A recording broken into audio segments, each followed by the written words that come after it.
I'm Abby Stamelman-Hockey, Executive Director of Interfaith Philadelphia, and I'm so happy to be here with each and every one of you.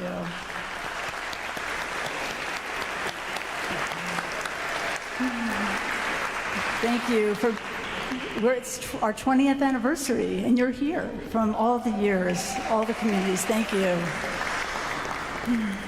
We are so grateful to be here in the Philadelphia Cathedral. This was our home for the first almost 10 years of Interfaith Philadelphia, and it's a place that builds community and welcomes all, so it's a perfect place to gather tonight. In my Jewish tradition, we mark time by saying a special blessing, and I'd like to ask anyone who'd like to join me in saying the Shehechianu. It's the way we mark firsts or special moments. So, Baruch atah Adonai Eloheinu melech haolam shehechianu v'kiyamanu v'higianu lazman hazeh. Blessed are you, Adonai, our God, source of all, who has kept us alive, sustained us, and brought us to this moment. Anniversaries are a time to reminisce. And what is poignant about memories is that they become embodied, metabolized, and shape who we are. The same is true of organizations. Inspiration from countless people and programs, challenges, breakthroughs, setbacks, societal trends, local, national, and global events.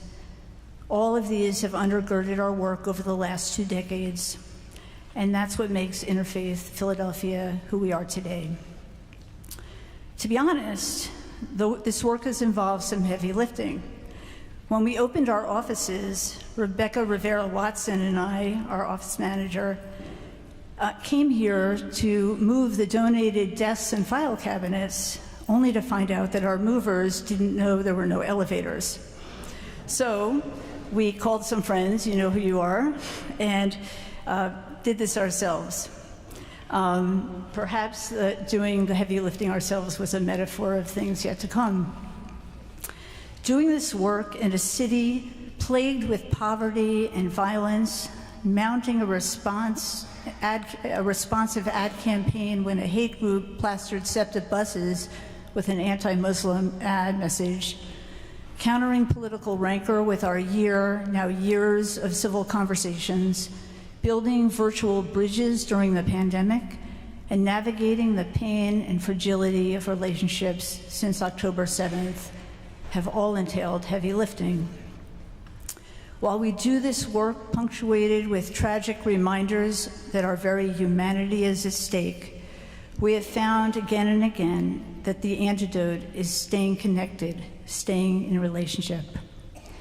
Today, there's so much pressure to have a rapid response to intractable issues. But our honorees and our youth leaders, along with all of our wise staff and board members, have demonstrated that building relationships of trust, understanding, and cooperation takes time, and patience, and humility, and grace. It takes shared experiences, a willingness to speak authentically and to listen generously. It takes a willingness to hold multiple perspectives and to hold one another's pain, and to walk together over the course of time. This is what it means to love our neighbors. Partners and participants in our Visionary Women and Walking the Walk initiatives have helped us to discover this. In fact, resolving complex issues can only happen when our hearts and actions say, we're in this together, let's create a better future. There are no memes or posts that can do this for us. There are no shortcuts. There are only people. Someone recently asked, how long did it take to plan Interfaith Philadelphia's trainings and consultations in the wake of October 7th? And the answer was easy. It took 20 years. Allow me to reminisce for just a few minutes. In 2004, a dozen or so founding members, those with dots on their name tags, became aware of interfaith centers in other major cities around the country and around the globe. So why wasn't there one here in Philadelphia, the birthplace of religious freedom? While rich in religious diversity and history, we soon ascertained that our region did not have any centrifugal force for building bridges among faith communities or for understanding about the cultural and spiritual identities of the people with whom we work, live, study, and play. We wondered, how might interfaith work be a force for good and contribute to the vitality of our region? Looking back, it's truly amazing that all three of our core program areas emerged in our first 2 years. I wish I could say that we had a game plan, a design, a blueprint for how we would foster this kind of enduring culture change and climate change. But the truth is, the framework for building interfaith understanding and cooperation emerged on its own, or let us say, with the gifts in the form of people who came uninvited. Somewhere in our first year, Margie Scharf showed up with the idea of an interfaith service learning initiative for high school youth. Reverend Dick Fernandez, our founding board chair, and I looked at one another and wondered, is this possible? After many months of research, planning, fundraising, and lots of outreach and listening, Margie joined the staff and Walking the Walk was born. In year 2, Sister Maria Hornung came to us after 25 years of community development work in Africa, a degree from Temple University in Interfaith Studies, and a new book and program design called Encountering Other Faiths. Maria joined the staff with the generous support of medical mission sisters. Her adult learning and dialogue programs became the forerunner to what is now Interfaith Philadelphia's Leadership Institute. Also in year 2, we received a call and then a grant from Religions for Peace USA, asking us to form a table of senior religious leaders. After a year of behind-the-scenes work led in tandem with the Archdiocese, Rabbi David Strauss, Monsignor Gregory Fairbanks, and Sister Josephine Case worked with us to convene a day of discernment hosted by Cardinal Justin Regali. And in April 2006, the Religious Leaders Council of Greater Philadelphia was born, and that table is now 36 members strong. You'll be happy to know that I'm not going to recount all of my flashbacks or all of the people who have blessed this work. But thanks to our extraordinary team, we have displayed a timeline of over 50 Interfaith Philadelphia highlights along the pillars here with a digital version that you'll all be able to add to over time. Of the many ways we could have chosen to celebrate our 20th anniversary, we decided to spotlight our work with youth, the next generation. Our first, longest running, and most comprehensive initiative is Walking the Walk. This began as a youth program, but quickly became a vibrant community building initiative. The participating mentors and religious leaders from dozens of congregations walked along with the teens. They too formed relationships, and surprise outcomes began to happen. For example, Reverend Jay Gardner started a science enrichment program for his youth at White Rock Baptist Church, invited his new Walking the Walk friends at Masjid Kuba to send their students for Saturday enrichment, a program that lives on. We celebrate you tonight, all of you wearing pins that say, "Ask me about Walking the Walk." You are the religious leaders, mentors, parents, staff, group leaders, and alumni who ventured out and took a risk for interfaith understanding. Margie's recognition tonight is in part on your behalf as well. The Dare to Understand Award recognizes individuals who advance Interfaith Philadelphia's vision through creative and dedicated leadership. Our honorees will be presented with an exquisite print designed by artist Krista Bard entitled Understanding. More about the award and the recipients' full bios are in your programs. This year's honorees have special meaning for me. Margie Scharf, a treasured colleague and friend. Dean Judy Sullivan, Reverend Jesse Garner, Imam Kaiser Abdullah have been our board chairs over the second half of this organization's life. It's truly astounding how each of them brought the very temperament and the unique gifts that Interfaith Philadelphia needed to meet that particular moment. All have been mentors and close confidants. Standing on a 2-decade foundation, and at the threshold of the future, I can say without hesitation that we, the people of Greater Philadelphia, have the power to transform the way we interact, to embrace our deepest values, to surround ourselves with people who call us to our best selves, and to a vision of better future together. Before I conclude my welcome, I'd like to ask the leadership to stand, all of you who've ever served on our board, on the staff, who've interned with Interfaith Philadelphia, please stand.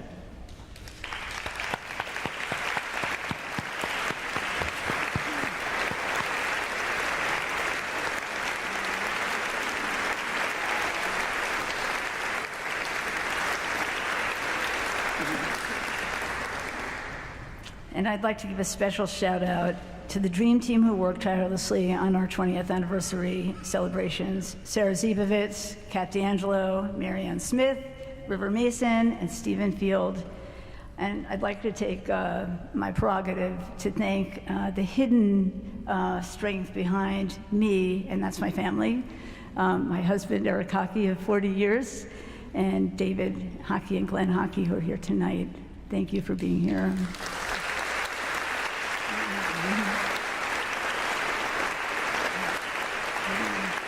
I'm now delighted to introduce the Interfaith Music Project, gifted musicians who frequently grace my Shabbat mornings. They bring us spirit and harmony from Old Haverford Friends, Beth Am Israel, Zion Baptist Church, and Or Zarua. Following their musical performance, we will be treated to words from Julia Kaufman as she introduces our first honoree. Julia is a Walking the Walk alum who was a student leader from Congregation Beth Am Israel. She's currently a student at Harvard Law School. Interfaith Music Project.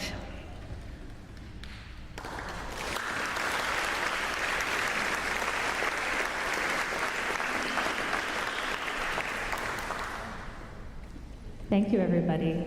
In your program, you'll notice that there is an insert with some lyrics. If you would like, you are welcome to sing along with the chorus of both of these songs, which is printed in bold. So the first song is called "The Spirit of God is Upon Me," and we really hope that we bring the Spirit of God to you through our music. And please feel free to move, to sing. It's a fun song.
Oh, the Spirit of God is upon me. Oh, the Spirit of God is upon me. Oh, yeah, the Spirit of God is upon me.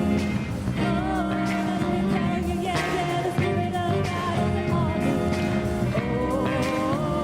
Oh, the Spirit of God is upon me. Oh, the Spirit of God is upon me.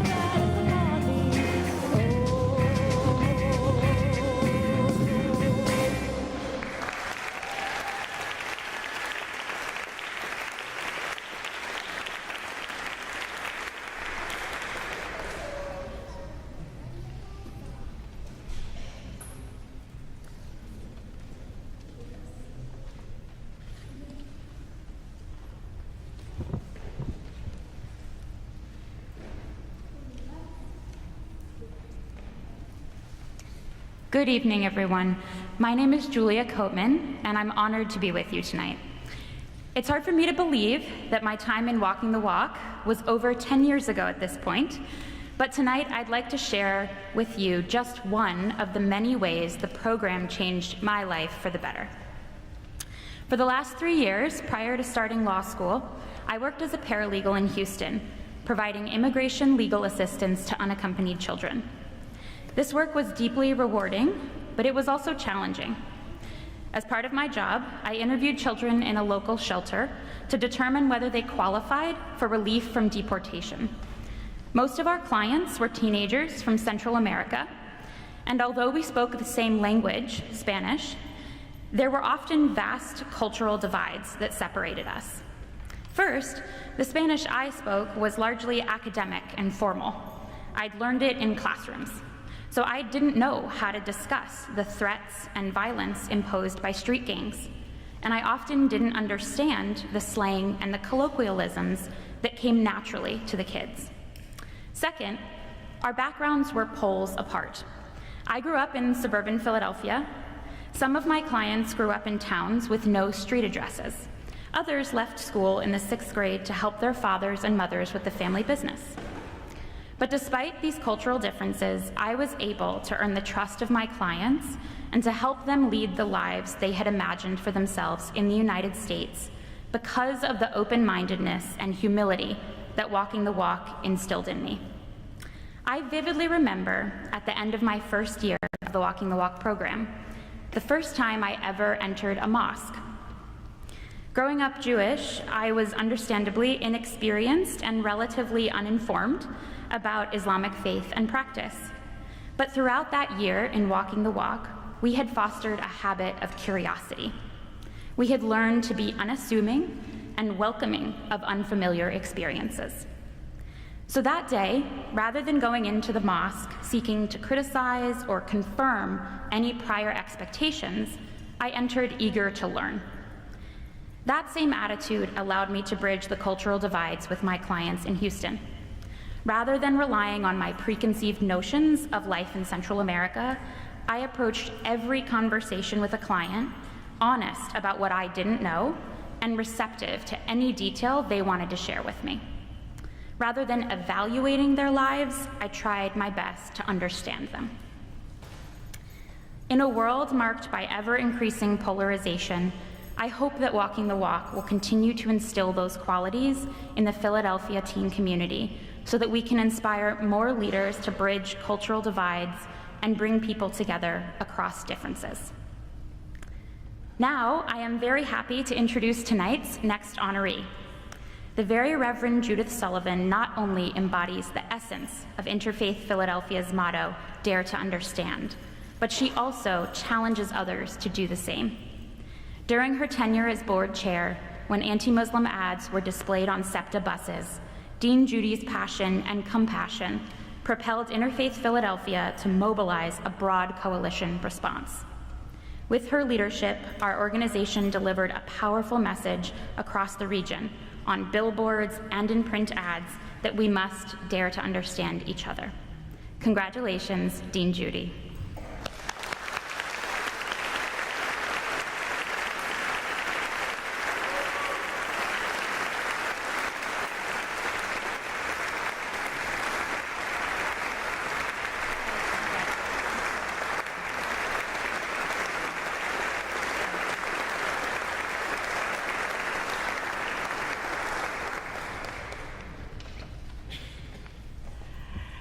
Thank you, Julia, and thank you so much, everyone.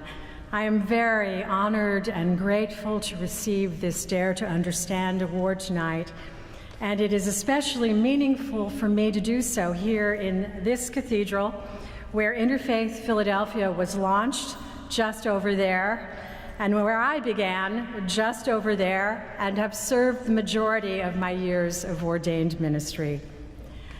Quaker or not, those of us who love this city are heirs to its founder, William Penn's vision of Philadelphia as the holy experiment in religious toleration. Penn's vision of toleration was essential in the creation of the new republic. It was novel and remarkable.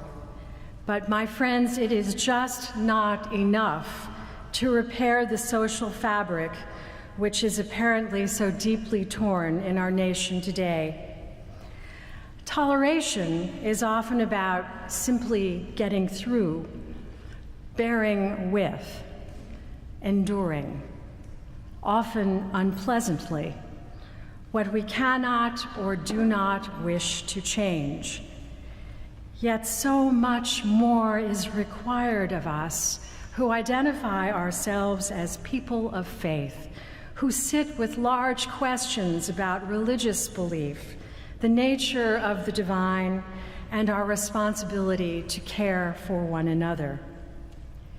When we speak the expression, "dare to understand," we invite every person to explore these questions, to look deeply and courageously within themselves, to examine their own religious commitments and their most cherished values, and to consider common humanity. Only then, with open spirits, open hearts, a humble and abiding curiosity, can we find a common vocabulary that rests on the touchstones of similarity and difference. And from that place of respectful listening and learning from other traditions, can we dare to be changed?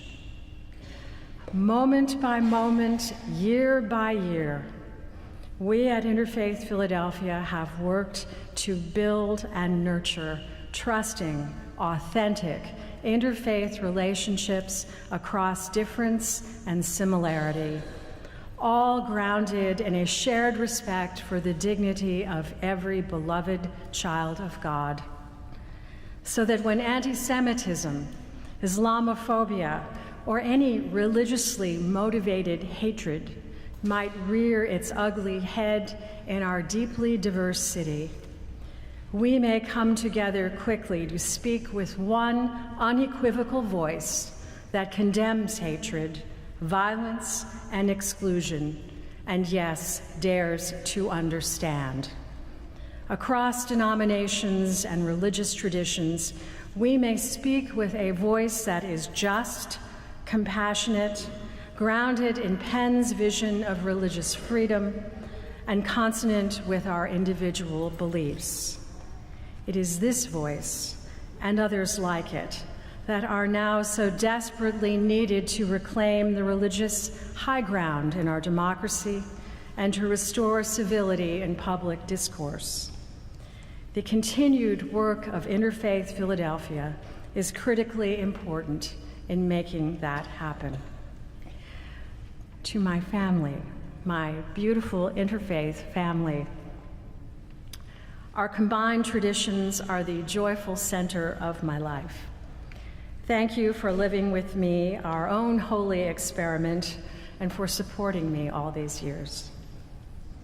To my interfaith family writ large, which is all of you associated with this magnificent organization, you have expanded my understanding of what is holy and what is true. I thank you for your friendship, for your trust in me when I served as board chair, for all that we have accomplished together, and for the hope that we continue to find in this good work. Long may it continue. Thank you.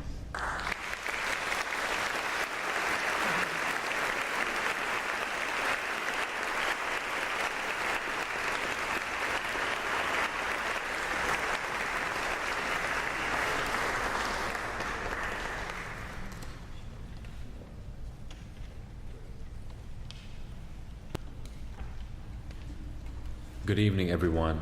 My name is Bayan Tulubadi, and I was a high school student in Walking the Walk not too long ago. Thank you so much for having me tonight at the Dare to Understand Awards, and I'm very sorry I couldn't be there in person. I wanted to start off by sharing a short story about my time in Walking the Walk. Being raised as a Baha'i, I was brought up with the understanding of the oneness of religion, though seldom did I have any time to put that idea or those thoughts to the test. When I entered Walking the Walk, I was surrounded by a beautiful cohort of youth, ranging in ethnic background as well as religious practice. And at first, I stepped into this space with this understanding of the oneness of religion, but was not able to truly appreciate the beauty of this fact until I began to get involved with the program. Through the various religious events and activities that this cohort and I went through together, I was able to see more clearly how our moral guidance and our spiritual teachings were identical, and how we were all being led in our various ways to grow closer in our connection with not only God, but also with each other. This was an experience that was invaluable in my growth, and I only have the people that Walking the Walk, my parents, and the many countless people that served in this program to thank. And so I hope to be able to thank you with the actions that I am now able to take in my life and moving forward. I also wanted to take this moment to introduce one of our honorees, Reverend Jesse Garner. Reverend Jesse Garner inspires people with his deep sense of history and insight into the way that faith can drive out the ills of society. In his role as pastor, Jesse invited numerous leaders of other faiths into his own Presbyterian church, finding delight in the wisdom and uniqueness of all. During his tenure as board chair, we held a year of civil conversations that included welcoming Krista Tippett to Philadelphia for a live recording of the On Being podcast, which was broadcast internationally. Jesse's passion for breaking down barriers and countering divisiveness through dialogue is a source of continued inspiration. Congratulations and welcome, Jesse.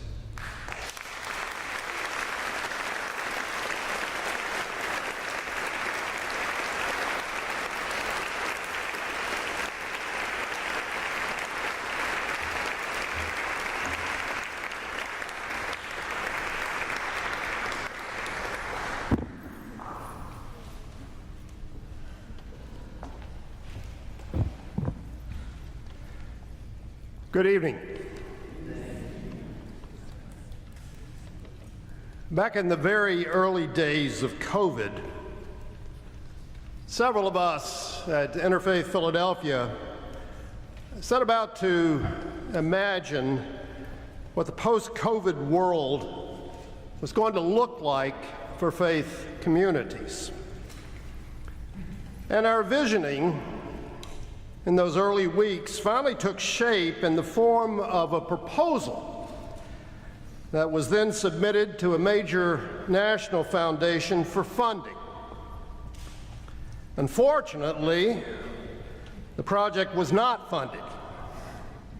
But to this day, I think that proposal that we put together in a feverish rush over the course of a very few number of days, I think that proposal was one of the best and one of the most forward-looking things I have ever been a part of. It was an incredible experience, and to this day I value that time. You see, our proposal was based on a premise.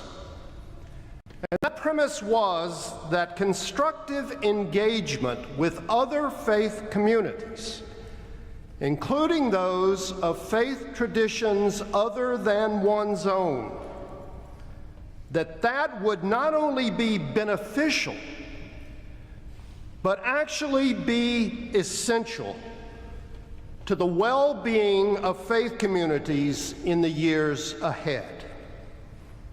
Essential not only in terms of their relationships within the broader community, but even internally, in terms of their own self-understanding and sense of purpose. If anything, I am even more convinced of that today than I was then, which is why I think that the work I have done with Interfaith Philadelphia over the past 15 years is the most important and the most satisfying work of all my years in ministry. I cannot begin to tell you in these few minutes here tonight how much I have enjoyed my service on this board, and in particular, getting to know the people that I've had the privilege of working with here, both fellow board members and our staff of incredibly hard-working people I would never have known were it not for Interfaith Philadelphia. And I wish I had time tonight to name each one of you out there, because I think you are all very special people. Most of all, of course, our utterly incomparable executive director, Abby Stamelman-Hockey.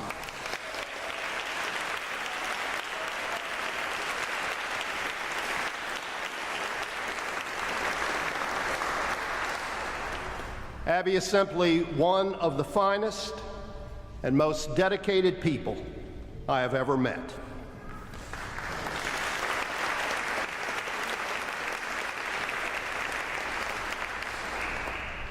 The seeds of my involvement in this work go back a very long way.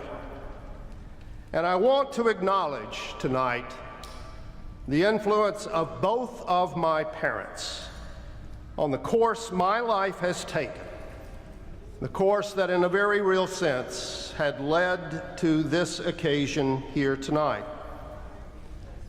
Both of my parents were products of the rural South in the early years of the 20th century.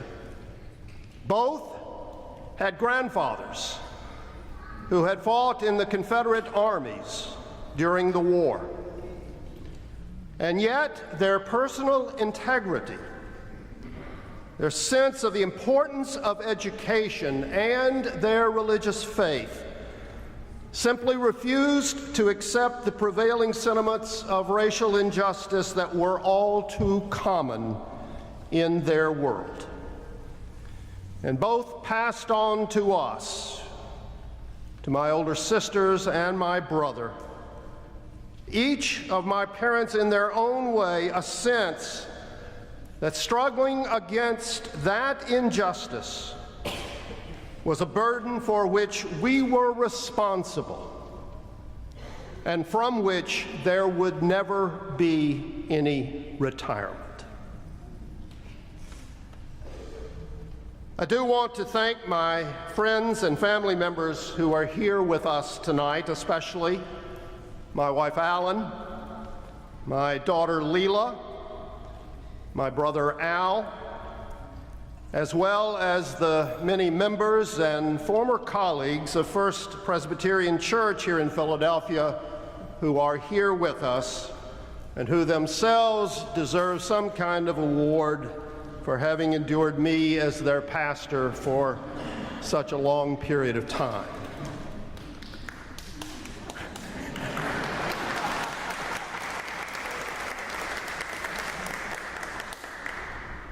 Thank you all for this significant honor. And now it's my pleasure to introduce Mary Grace Murray.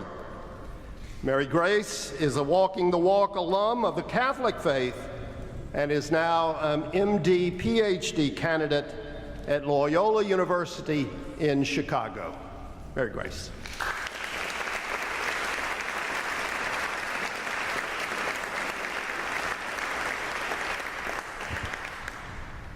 Good evening, everyone.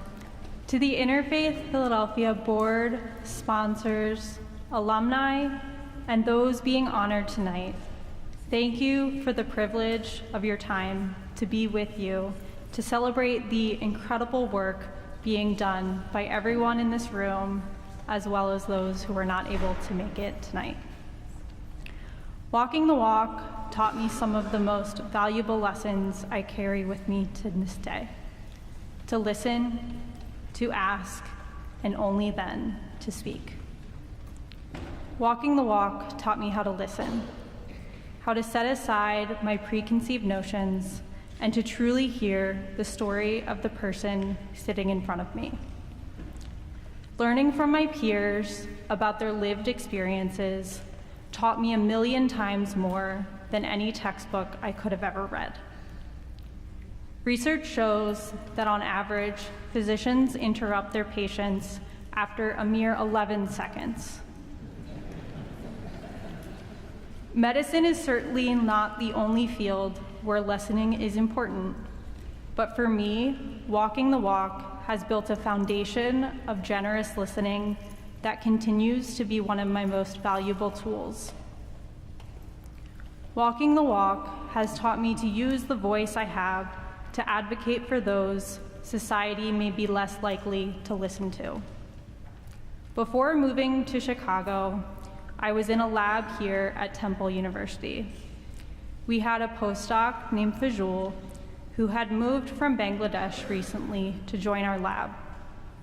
From the few meals we had eaten together as a lab, I assumed he was vegetarian. But one day, I noticed him grab lunch from the halal truck outside of our building. I asked if he typically ate vegetarian for religious reasons. He seemed hesitant and reluctantly told me that he's Muslim, but that he worried that as a scientist, he wasn't supposed to believe in God.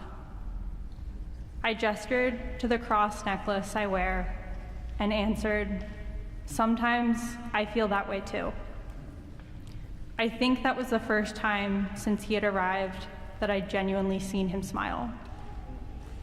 I preface my next question with the fact that I don't go to church every single Sunday, but do you pray Salah?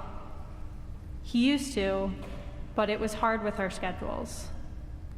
We were sitting together in the lunchroom of our lab, and I looked around and I asked if he'd want to be able to use the space to pray. To my surprise, he welled up with tears and said yes. The next morning, he brought in a prayer rug, and a few months later, our PI noticed. She profusely apologized to Fajul for not giving him the space for prayer when he first arrived. She said that as a boss, she would want to cultivate an inclusive environment that fosters all of us as human beings, not just as scientists. But sometimes she simply doesn't know what questions to ask. I'm continuing to recognize the importance of my interfaith education and experiences like walking the walk for not only myself, but every person in every field and walk of life. Interfaith Philadelphia has given so many of us the foundation to continue doing the work that takes a lifetime. The slow and sustained work to challenge the systems that we find ourselves in, to use our voices to advocate for change. And now to the next honoree, Iman Quaysir Abdullah, whose mosque was the first I ever visited as a student over a decade ago. At Interfaith Philadelphia, Iman Quaysir has been an inspirational leader through turbulent times for our region and the world. He served Interfaith Philadelphia faithfully as vice chair and now as chair of the board of directors through the aftermath of the murder of George Floyd and currently through the crisis in the Middle East. Throughout these tense times, where we need organizations like Interfaith Philadelphia more than ever, Dr. Abdullah has led through his integrity, his faith, and his value of relationships across difference. Congratulations, Iman Kaisir.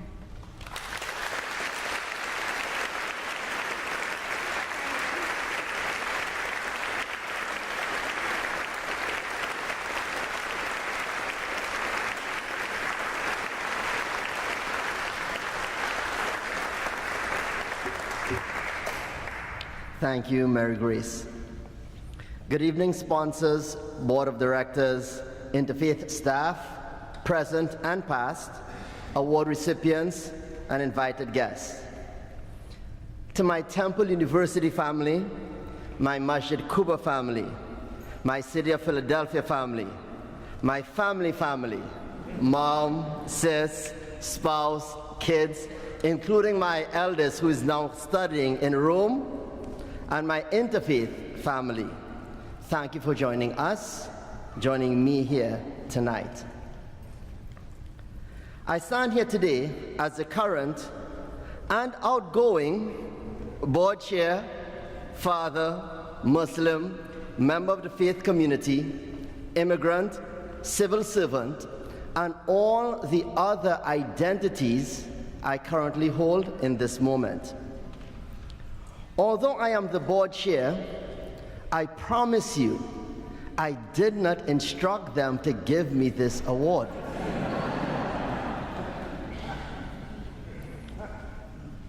Seriously, I did not. Thank you to Abby and the selection committee for nominating and selecting me for this award. Sarah and Abby can attest to the fact that when they suggested that I would be awarded the award, I was hesitant and reluctant to accept it. There are many others, many of whom you have already seen tonight, who are more deserving of the recognition. I stand with you and come after you in the work that you have done. Thank you for laying the foundation. You have blessed this work, and you continue to bless this work. I was asked to tell a story as part of my award acceptance. So I did some research because I am a faculty member at Temple University. Tuesday, May 29, 2007. That was the day when I was first introduced to Interfaith Philadelphia as a new representative for Masjid Quba on the administrative committee of the Religious Leaders Council. I have engaged with Interfaith Philadelphia consistently since that time. I don't have enough fingers to count how many years that entails, but I think my math tells me around 17. 17 years I have worked with Abby. Thank you, Abby, for leading the way.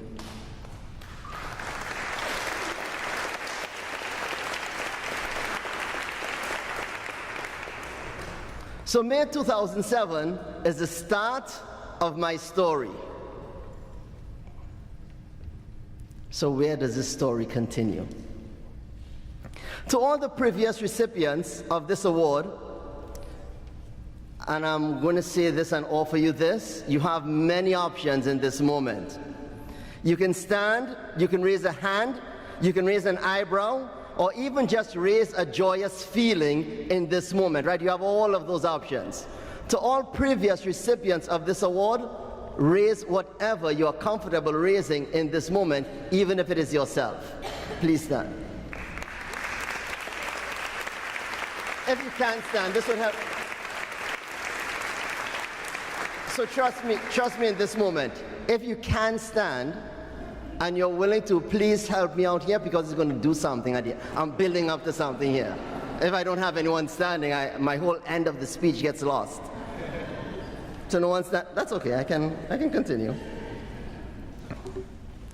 If you have challenged your own faith beliefs based on trying to understand someone else, please indicate by a raise of a hand or raise of an eyebrow or anything like that. Thank you. If you have pushed yourself to reach out, even when you knew it would be difficult, please indicate by raising your hand. Thank you. If you have hesitated to participate in an event, but in the end you were glad that you participated because of a relationship that you formed, please raise your hand. Or an eyebrow or anything like that. Thank you. If you are still figuring out how to navigate an interfaith relationship in a moment when it is tough, but you are committed to seeing how it goes, please indicate. I see Bishop raise his hand really quickly. I didn't think I was that difficult to work with, Bishop. I didn't think so. As I look around at all the hands that have been raised, I see you and I see myself.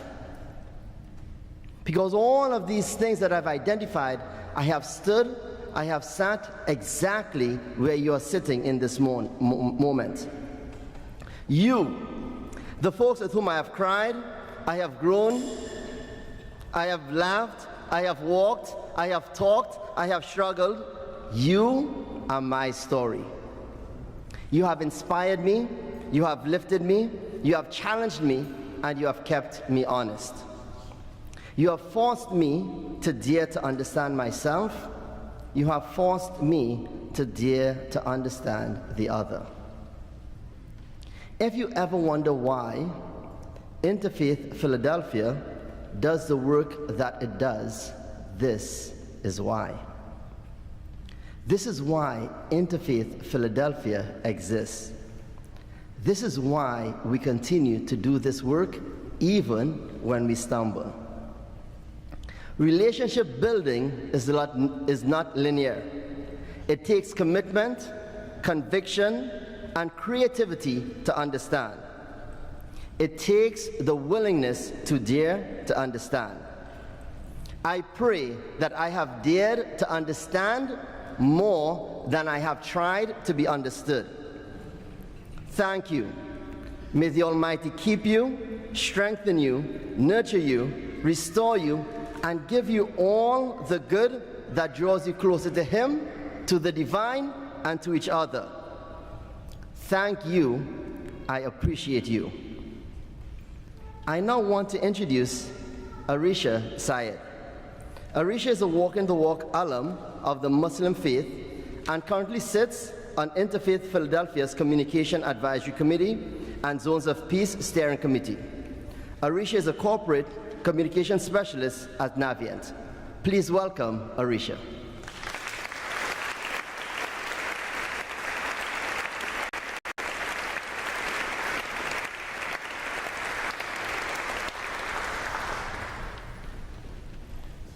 Wow, good evening, everyone. It is such a blessing to be sharing space with you all tonight. My name is Arisha Syed, and I'm a member of the Islamic Society of Chester County. My family and I, my family who is here tonight, were involved in Walking the Walk for a number of years, starting in 2014. And shout out to our group leader, Max Dugan, who couldn't make it tonight, but I know you're watching out there. As you've heard here tonight, the theme of today's event is looking back, looking forward. So I'll start by taking a look back at the impact that Walking the Walk has had. Anyone who engages in interfaith work knows that often in the process of learning about others, you end up learning a lot about your own identity. It's a lot of internal self-discovery as well. And that's what this short reflection today is about. Walking the Walk helped me escape my double life and embrace my true identity. Living as a proud practicing Muslim at home and yet feeling isolated at my secular public school, which was predominantly white Christian. One incident was when I was in 5th grade, and our class was learning about 9/11. And to my surprise, my teacher decided to use me as an example. I was about 10 or 11 at the time. I think I had just turned 11 about a week before. And the teacher decided to say that, Arisha's family would have a tough time getting through airport security nowadays versus my classmate, let's call her Caitlin, would have no issues. The teacher, of course, never faced any backlash, and I did have a couple students come up to me later on saying how awkward it was. To me, I would use the words inappropriate and scarring. Once I got to high school, walking the walk was a safe haven for so many of us. It taught me that we're all equally just trying to navigate this world and find meaning in life. We may take different paths, but it all leads to the same destination. Walking the walk showed me that I was not alone. I would not have the worldview nor the self-confidence that I have today if it weren't for walking the walk and everyone that I met along the way.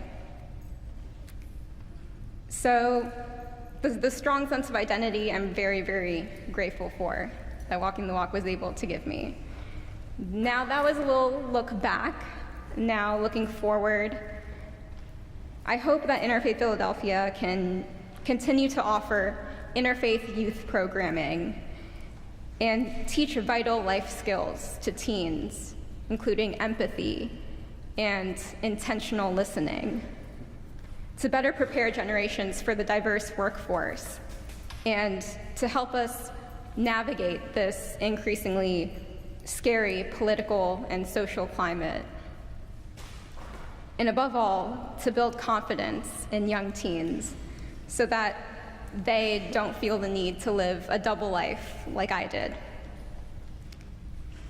Now, thank you, and now I have the great, great honor of introducing one of tonight's awardees, someone who personally had a strong impact on me and my family's time at Walking the Walk, Marjorie Sharp.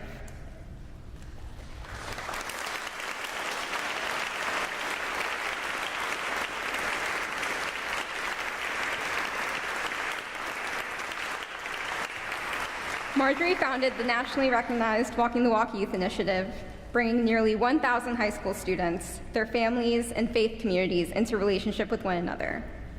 Through service, dialogue, and dynamic learning opportunities, the stories told this evening are witness to Walking the Walk's enduring impact. Marjorie centers curiosity, respect, and love in all her relationships. And I think anyone who knows her can attest to that. By navigating the diversity of our region, Marjorie moved Interfaith Philadelphia's vision forward, building a religiously diverse democracy, one neighborhood at a time. Congratulations, Margie.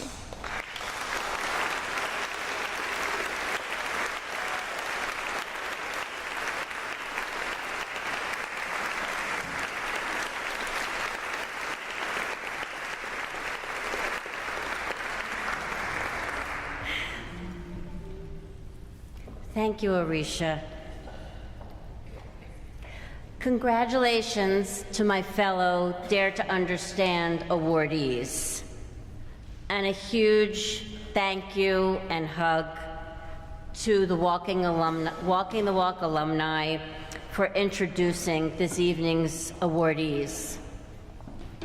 I'm so proud to share the stage with you and delighted to see, to hear, to feel the incredible adults you've become. I'm just so proud and so moved. Thank you. Congratulations to you, Abby, for your inspirational leadership and mentorship to so many of us over the past 20 years. And I have to say, I think I waited till I was in my 50s to finally have a wonderful mentor and supervisor. like you. So thank you. We all applaud you.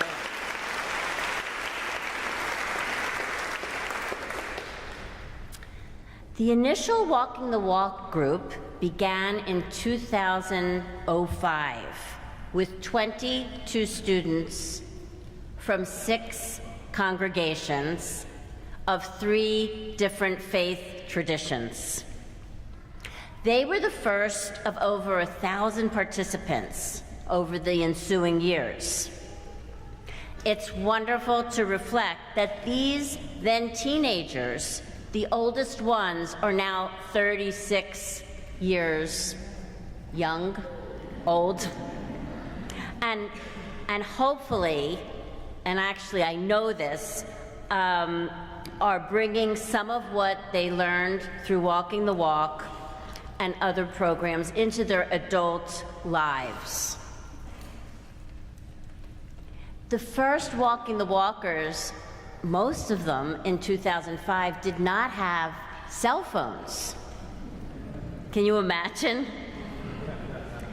Perhaps some of their own children in the future will participate in the coming years.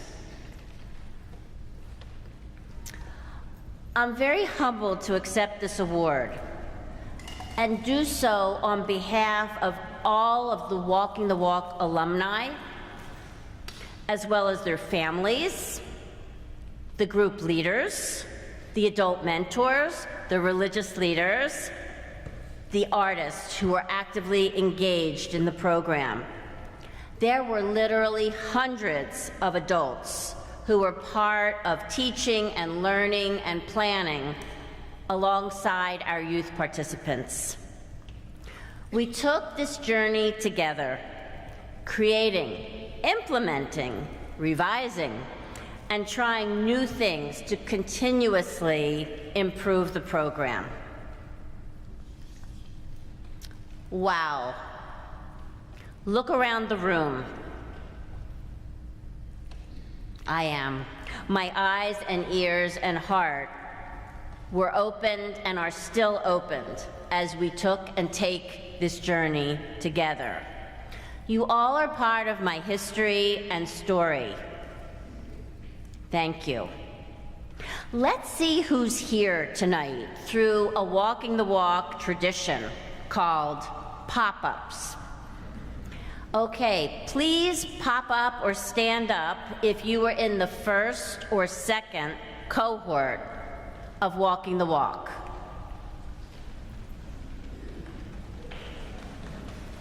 Okay. Please stand up or pop up if you were a participant in other years.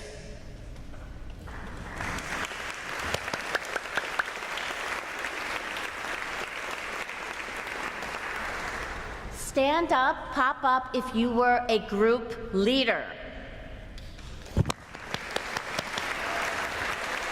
Wow.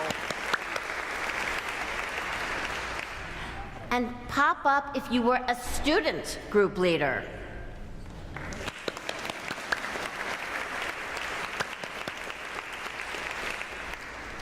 Stand up if you were the many artists who helped us all process and reflect upon our experiences.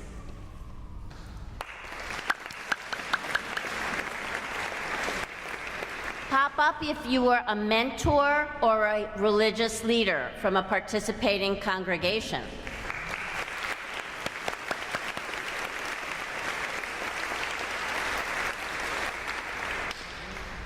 Pop up if you were in the initial multi-faith planning and curriculum development team. Okay, for those not here. And lastly, if you were part of a community service site that we worked at, a service learning site, or attended a day of interfaith service.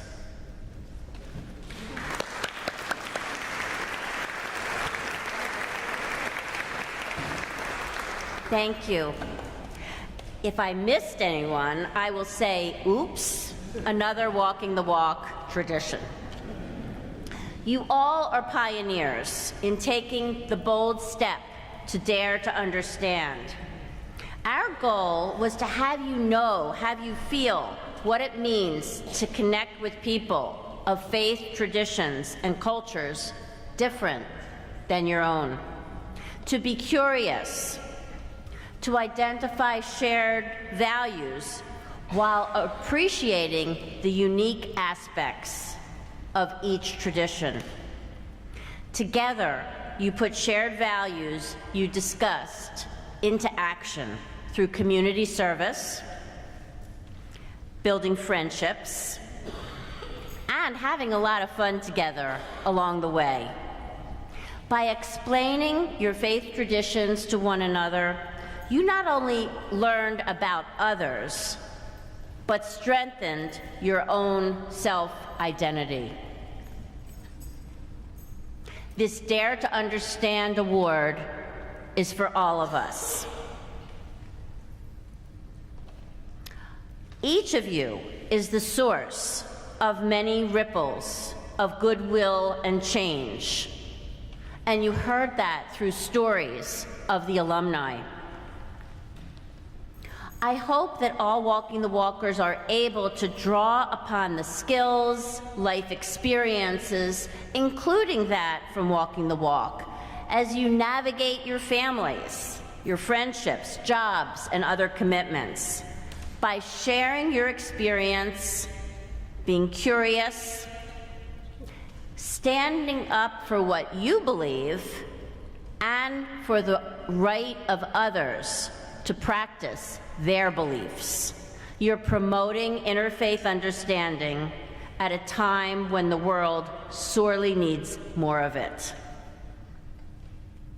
Who knew how relevant this journey would continue to be? These 3 words, dare to understand, continue to be as critical today as when the Interfaith Philadelphia adopted them. The continued relevance of this mandate speaks to its universal truth and our need to continue and practice it as a core value. This means we should be willing to have difficult conversation at times, but this need not come at the expense of the richness and joys that come through deeper understanding. My hope is that Walking the Walk continues to expand the community of people invested in building relationships with people of different backgrounds than their own, listening to what each other values and strengthening their values and commitment to action. Philadelphia is a city of firsts. The first library, the first zoo, the first fire company, soft pretzels, and more. We are fortunate to have Interfaith Philadelphia on this list, strengthening our region and contributing to models that can be replicated elsewhere. I'm proud to have played a part in its work and look forward to future milestone celebrations together and participating in your programs. Thank you for allowing me to join you.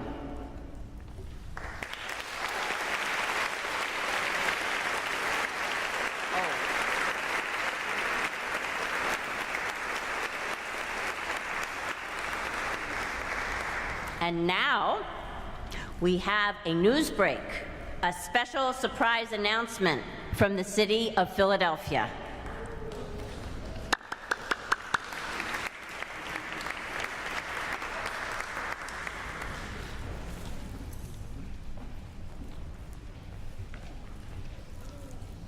I'm not from the city, but good evening. My name is Joyce Shin, and I serve as Vice Chair of the Board of Trustees of Interfaith Philadelphia. On behalf of the board, I would like to welcome Bishop Wilfred Speaks, who serves as Director of Faith-Based and Interfaith Affairs for the City of Philadelphia. Mayor Sherelle Parker has asked Bishop Speaks to read a proclamation prepared for us today. To receive this proclamation, might Executive Director Abby Stammelman-Hockey and Board President Imam Kaiser Abdullah please come forward. Please come forward.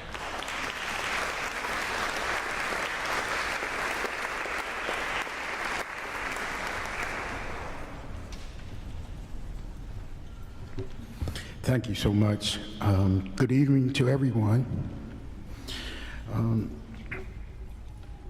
As was said, I am the director of the faith base for the City of Philadelphia, and I have the honor and the privilege to stand here for the 100th mayor of the City of Philadelphia, the Honorable Sherelle L. Parker.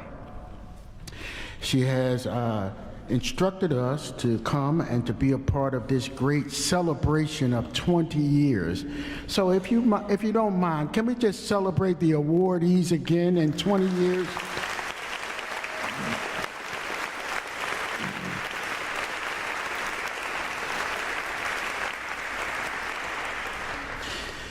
The proclamation reads as thus.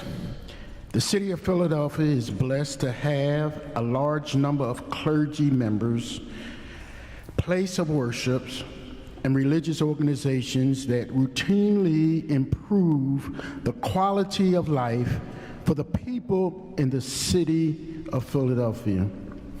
Our religious leaders and house of worships make small miracles happen every day by inspiring and uplifting individuals in their communities who are in need of hope. The City of Philadelphia is fortunate and thankful to all those who provide wonderful spiritual guidance and commend the evolving ways they serve our residents' many needs. One such entity is Interfaith Philadelphia, founded in year 2004 by a group of interfaith leaders who had a vision for a just and compassionate society where all people are valued, distinctive traditions are welcomed, and people of diverse backgrounds collaborate to advance the vision. 20 years later, Interfaith Philadelphia is a robust nonprofit organization whose work addresses the interfaith needs of our region. And from the institutions that comprise the fabric of religious life to youth of all ages, and adults of all vocations serving the Philadelphia region. Interfaith Philadelphia builds relationships and bridges amongst diverse communities. They use immersive programs such as Mosaic, a youth summer program, navigating difficult conversations used in training and workshops, and facilitation with the Religious Leaders Council of Greater Philadelphia to achieve their relationship building. They are keenly aware that their work is carried out in the birthplace of religious freedoms and take pride in their 500+ religious, civic, and corporate partners who believe in their mission and vision.